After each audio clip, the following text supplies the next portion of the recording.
এই লোকটি মাত্র এক আঙ্গুল দিয়েই উড়ন্ত একটি তলোয়ার আটকে দেয় এবং সরাসরি তলোয়ারটি উল্টে ছুঁড়ে ফেলে দেয়। এরপর সে খুব স্বাভাবিকভাবে হাত নাড়তে আলোর একটি তরঙ্গ মহিলার বোনের দিকে ছুটে যায়। সৌভাগ্যক্রমে মহিলাটি সময়মতো উপস্থিত হয়ে সেই আলোক তরঙ্গটি আটকে দেন। লোকটির শক্তি দেখে মহিলা ভীষণভাবে হতবাক হয়ে যান।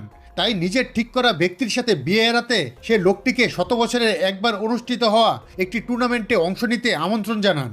তিনি লোকটিকে বলেন এই প্রতিযোগিতার বিজয়ী শুধু তার স্বামী হবে না, বরং গোটা বিশ্বের রাজা হিসেবে অভিষিক্ত হবে। তিনি আশা করেছিলেন লোকটি এতে অংশ নেবে।